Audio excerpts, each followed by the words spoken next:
ଅତୀତରେ କିଛି ଆଲୋଚନା ବି ଅଛି ଯେ ଅଫିସର ମାନେ ପୁଲିସ ମାନେ ଗତ ତମାମ ଲମ୍ବା ସମୟ ଧରି ନବୀନ ବାବୁଙ୍କ ସମୟରେ ସରକାରଙ୍କୁ ସହଯୋଗ କରିଥିଲେ। ଲୋକ ସହଯୋଗ କରିନଥିଲେ, ସେଇମାନେ ସହଯୋଗ କରିଥିଲେ ଆଉ ସେଇମାନେ ହିଁ ନବୀନ ବାବୁଙ୍କୁ ଜିତଉଥିଲେ। ସମ୍ଭବତଃ ସେଭଳି କିଛି ଅଫିସରଙ୍କର ଦୟାରେ ବା ସେଭଳି କିଛି ଅଫିସରଙ୍କର ପ୍ରଚେଷ୍ଟାରେ ମୋହନ ମାଝୀ ବୋଧ ହୁଏ କ୍ଷମତାକୁ ଆସିଯାଇଛନ୍ତି।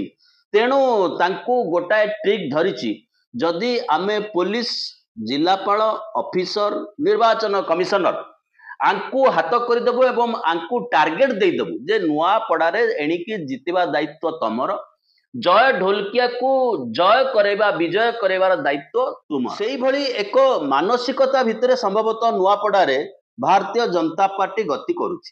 ଆଗକୁ ନବୀନ ବାବୁ ଆସନ୍ତା କାଲି ଆସିକି ପହଞ୍ଚିଯିବେ। ନବୀନ ବାବୁ ଆସିଲେ ସେଠି ଯୋଉ ଅବସ୍ଥା ସୃଷ୍ଟି ହବ ବା ଯୋଉ ଆଲୋଚନା ଚାଲିଛି ଏବଂ ଯାହା ଅତୀତର ଦୃଷ୍ଟାନ୍ତ ମଧ୍ୟ ରହିଛି, ଥରେ ନବୀନ ବାବୁ ପହଞ୍ଚି ଗଲା ପରେ ଯୋଉ ପରିବର୍ତ୍ତନ ହୁଏ ଏବଂ ଲୋକ 500 ଦିନ ଯୋଉ ଅପେକ୍ଷା କରିଛନ୍ତି, ସରକାରଙ୍କୁ ପରଖିଛନ୍ତି, ତାପରେ ନବୀନ ବାବୁ ଆସିକି ପହଞ୍ଚିବେ।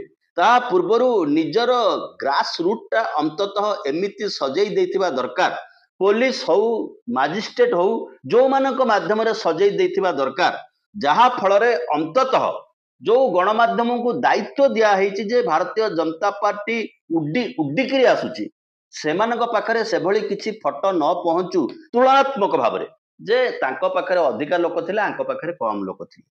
କିନ୍ତୁ ବିଧିର ବିଧାନ ଭିନ୍ନ, ସେଭଳି ଲୋକ ହଉନାହାନ୍ତି। ଯେବେଠୁ ମୋହନ ମାଝୀଙ୍କ ସଭାରେ ଲୋକ ନହବା ଏବଂ ଲୋକଙ୍କର ଖାଦ୍ୟ ଫୋପଡ଼ା ଯିବା, ତାକୁ ଖାଇକି 20 ସରିକି ଗୋରୁ ମଡ଼କ ପଡ଼ିବା ସମୟ ଚାଲିଛି, ସେବେଠୁ ଗୋଟେ ଖରାପ ସମୟ ଚାଲିଛି ଭାରତୀୟ ଜନତା ପାର୍ଟିର।